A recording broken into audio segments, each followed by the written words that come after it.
Okay, so part two. This is the centre rail. It's a little bit stepped there. I'm assuming because it's flush at the front. The guy who machined it didn't quite pay the attention he should have been paying, possibly. Anyway, right, so what we're going to do, we're going to try and cut out this section here, yeah, so that the stile can drop straight down and sit flush with there. Now, this is where I think I'm going to struggle, because I struggled last time to get it. I mean, don't get me wrong, it's paint grade and it got filled, so that's all good.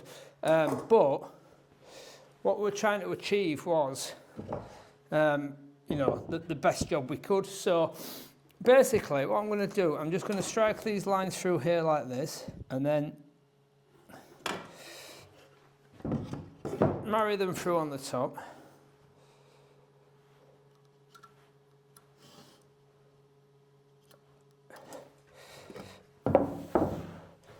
And then try and cut it out. And what I'm going to do, I'm going to use a flush saw to cut down, and then I'm going to router the chunk out of it. That's the plan anyway. So it's quite hard to see where the chamfer stops and where it starts, you know what I mean? So what I'm going to do is just put that on there like that and locate that line on it. See where it comes off there. So that's my drop. That's my drop there. I'll show you a bit closer in a second. Line that through. Yeah, so this is the part that's because like I can't, once it's done, yeah, and I can't alter that because everything else won't be in line. Where's my little mark? There it is. What I can do is just shade it like that, look, and then pencil lifts off once it gets there. Yeah. We can actually.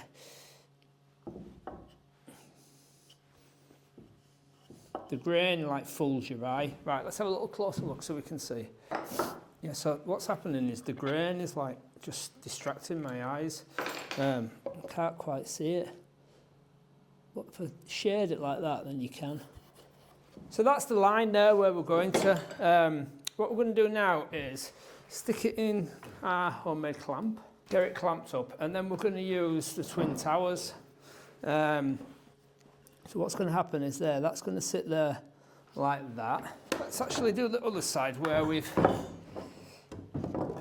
initially drew the centre stile line on. Is it called a stile or a rail? I don't know. Right, and then we can drop that down like that, get that dead on our line like that, clamp it on.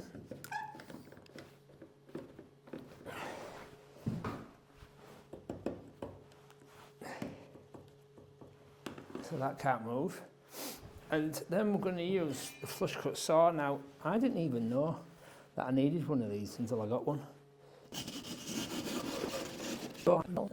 Okay, and then we're going to flip them over to the other side and do exactly the same again. And that then hopefully will have cut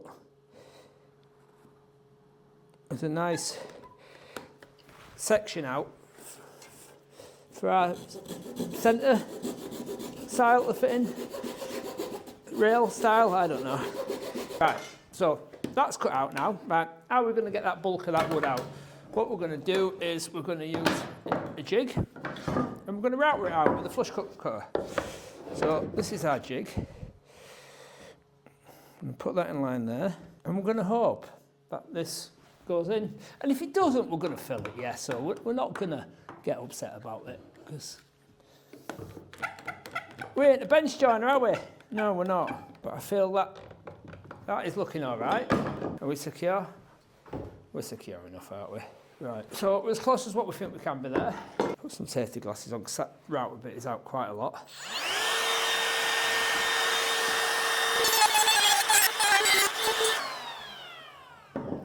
Flip it over, do exactly the same on the other side, take the corners out with the chisel, and hopefully we'll be somewhere near.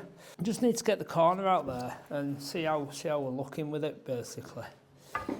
We're watching a carpenter in America, and he was taking out a bit of wood, and like he's really good at what he does, like, yeah. And I just thought, oh my God, he's like the tiniest little bit at a time. I haven't got that in me. Do you know what I mean? I've got zero patience. But I know that is what it takes. Do you know what I mean? But being bloody ADHD, I don't have that in me, that patience. It's got to happen now, so that I can get the morphine hit, the dopamine hit, and then move on to the next bloody thing. What's going to happen here now, I feel, is that because I pushed that fruit table saw and it's not uniform, that bevel, yeah, I could be a different height on that side to that side. But like I said, it ain't not like what Phil. But yeah, it was like he was stepping in just a right little bit at a time, and I thought, come on, get there, big chunk. But obviously that's not the way, is it? Do you know when I look back at some videos I did on garden rooms and that, and I'm rushing around and that, and I thought, that's just the way I am, and yeah, it was just the way I am, bloody ADHD, wasn't it? Right, that's out. Now what we need to do now is square off the mortars, and because of our this business here, we can't get our straight block on, although we could probably make another one, yeah, but we're not going to.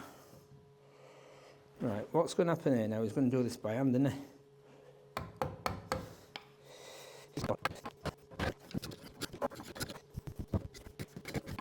Right, get that cleaned out. I'm going to try and get, what are we? We are I. It's not that one. It's this one, yeah. We're going to get that to fit in there, and then we're all good. We can assemble the door in a dry fit. Right, so I'm loving the sanding the tenon. I didn't know that was a thing till I seen it. But it's lovely. You can get it really, really nice fit. Now, that, I'm all right with that, yeah. Let's have a closer look, because you know, this is what we're at. We don't talk out of his arse, do we? Look, yeah, so little gap there, that's not going to be a problem getting filled. Little gap there, that's not going to have a problem either. Yeah, little tiny gap there where I've gone there. Look, it's like, yeah, but we're all right with that. We're happy. It's going to get filled. It's cush, yeah, it's lovely. What we're going to do now, we're going to do the other joints, then we're going to dry fit it all. It'll give me an opportunity to mark out where all the chamfers are, because I messed that up on the first one as well. I got a little bit carried away with the router in, so I'm going to mark it all up, get it all marked for chamfering. We're going to mark for the panels, yeah, measure the panels, get the panels cut, yeah, and we're going to dry fit it. Will we dry fit it with the panels? Of course we will dry fit it. That's where we went wrong last time, wasn't it? So what happened is I didn't dry fit it with the panels in. When I come and put the panels in, it was just absolutely a nightmare. I mean, if it had been like polyurethane glue, there'd have been crap everywhere. It'd have been an absolute disaster. But it's not. It's wood glue, so we've got a bit of time to play with it on that. But I'm happy with that. Let's get it dry fit, and let's have a measure of it.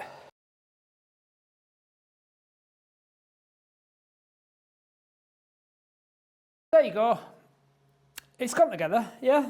A couple of little gaps. Nothing much. Caught that with the coping saw. You know what I mean? But all in all, happy with that. It's good. It's all right, yeah? I'm happy. Right, so we know that our rebate is 10 mil. Yeah, 10 mil deep. So what we're going to do, we're going to measure the panels, edge to edge, and we're going to add 18 mil. Instead of 20, 210s, 20, take 2 mil off. Now, I did ask this question on social media, because how tight should the panels be? And this bloke says, well, he says, you know, I'd leave maybe 1 or 2 mil. Is that enough? I don't know. Right, we're going to leave 2 mil, yeah, because what I'm thinking is it'll prevent it racking, won't it, yeah? And it's gone together pretty good. It's a little bit difficult to get it in, simply because I've got hidden tenons and they're going in, whereas the first one I made, the tenon was all the way through the top. I just slid the top on. That was quite easy to do, whereas this is a little bit more difficult. So now I'm going to measure up for the chamfers, and I'm just going to show you the chamfers on these doors, and that I'm obviously going to match now. So you can see that's an original door there. So you've got the start there, yeah, and it goes up and then it comes in on an elongated chamfer. Now, if you've watched my other stuff, you'll remember that I did the elongated chamfer when I matched this panelling. Have a look. Yeah, so you see the elongated chamfer there, look, yeah. So I sussed it out, got a little jig for that. Of course I got a jig, yeah, because obviously that's the theme in the house, the elongated chamfer. So what we're going to do is we're going to measure them. Now, I didn't measure them previously, and they're all over the place, so we're going to put them more uniform. So that to there is longer than that to there, and that to there is shorter than that. But it looks right. I guess it's about proportions, isn't it? Because you've got that there. So if you got rid of that, then that distance from there to there would equate to that distance to thereabouts. And they look shorter because they're a shorter detail, aren't they? So we're going to match exactly what we've got on there. So as distances we've got 70 mil from the start of that profile there to the start of the chamfer. We've got 40 mil from there to the start of the chamfer, and then we've got 40 mil on the shorter runs. So what we're going to do, we're going to mark them all up, because this is where I got trigger happy last time. We're going to mark them up properly. Like I said, I got trigger happy with router, and now we're off on one. Yeah, so we're going to put chamfer there and a little arrow like that. Yeah, so that's our 70. And then what we're going to do then is we're going to go 40 on that one.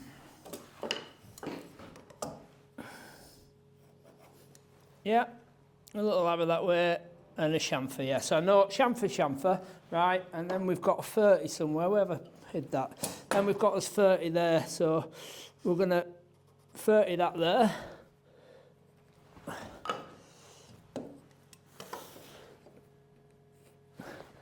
Chamfer that. We're going to mark them all the way around, because then I can't mess it up like I did last time. So how did we come up with the chamfer detail, the elongated thing? Messed around with lots of jigs, and then just thought, I'm over engineering this. It's just far more difficult than what it actually supposed to be. So come up with this angle there. So the router base will hit that angle. It'll go in until the wheel on the trimmer, the 45-degree bevel cut trimmer, hits that, and then it'll come off that, and then just follow that down there. So I've worked out, I don't know what's gone on with this template. That one's 90 mil and that one's 80 mil, but it works, and that's that. So I come in there nice and slow, come that way, move that one there so we can get that line on there. See, what I've done is put a line on there, look, yeah. So when that line matches the start of the chamfer line, and I get that square on there and that square on there, I come in and it works out lovely.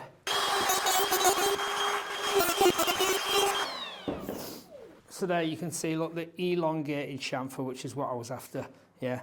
So that's the detail, same as the detail on there. And what we're going to do all them, yeah, and then we're going to sand them all, because you won't get in nice with the sander there once the door's assembled. So we'll get them all sanded, yeah, down to a 240, and then we'll dry fit again with our panels, our MDF panels when we've cut them, make sure it's all good, and then we'll glue it up. Right, so there's the dry fit, a couple of little gaps here and there, nothing that won't fill, happy with that. Gone together. I've wrote down the system I've used to put it together, because it's quite difficult, yeah, because like obviously you try to get a tenon in, and you know there's a certain size, and when it's going in an angle it makes it smaller and bigger and all that carry on. But that's it. Going to dismantle it again now, and we're going to glue it up and assemble it. That's when the pressure will be on for me anyway. Before we go upstairs to glue that, let's have a look at this one. Like, made this one earlier, yeah, so this was my first one. Obviously it needs jacking up, engine, this, that and the other, needs filling, needs a bit of sanding here and there as well. But that's it, I'm pretty chuffed with that. Let's go put it on the bench, right? And you can see there, look, so it's sat in the frame, the rebated frame, and I clamped that one to the bench as well, because I thought the bench, the floor's uneven, but the platform I've made is level, so if I clamp it to the level platform, then it's going to be flat, and you know, that is flat, isn't it, yeah? So I think I'm ready to go. Mistakes will be made, but we will go for it.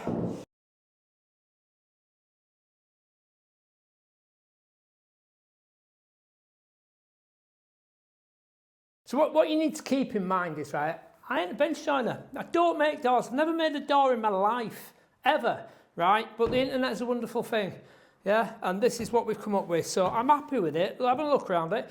We've used blind tenons. Simply because I haven't got a mortiser, and I can't come all the way through, and to line it up and router it both sides, there's been a lot more work, a lot more hassle. So we've blind tenon it, double tenon, and we've doweled the tenons as well, yeah? So doweled in so it can't come apart, it can't rack. We haven't glued the panels on this one. I got told off for gluing the panels. And it just needs, I think now it needs a better sanding and some detailed filling, and that's it. But let's have a look around it. So you can see where I've dowelled it there. Look, they're not the greatest hole, but that'll get filled, yeah. So caught it there, look, with coping saw. So I've obviously got a dowel there, come in there, caught that with coping saw. Again, get filled, not a problem. Lessons to be learned. Caught it there as well, yeah. There. So I didn't use the jig to route that out. You did it by hand. Obviously not that good. But yeah, that's it. And all the details are the same distances, yeah. And ours are more uniform than the Victorian ones. But and that's it. So I'm happy with that. So, you know, whatever you want to say, that's not bad, is it? You know what I mean? For a guy who's never done it before, anyway, I don't think, anyway. So that is that. That's my door.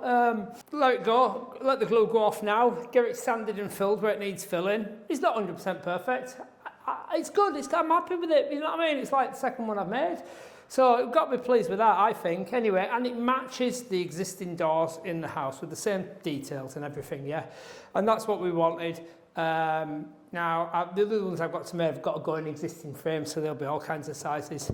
So that's that. If you've enjoyed that, or if you're still waiting for garden rooms to come back, they're going to come back, yeah. Like I said, I'm just trying to get my head around this bloody ADHD thing, right? Because it's like proper burnt my mind out, and then part of me's thinking, well, you've got this far, but then I've got stuff going on in my life, right, that shouldn't be going on. Yeah, personal relationships. I'm a disaster at them. I am an absolute disaster. And that's down to ADHD. Doctor told me, she says, it's like, don't have a pet. She says, because you get bored of it and get rid of it. So you're doing exactly the same thing you do with a girlfriend. It's not out of malice or meanness. I just lost that rush, them endorphins, aren't I? Is that what it's called? Can't remember. So that's my biggest thing anyway. Anyway, enough of that crap, right? Please like and subscribe, right? I'm almost there at 100,000. Do me a massive favour if you do that. Do all kinds of stuff, yeah? It's not just garden rooms, you know what I mean? Make a door, yeah, we can make a door. Do some panelling, get some steel in, whatever, you know what I mean? So, like and subscribe, and I'll see you next time. Thank you.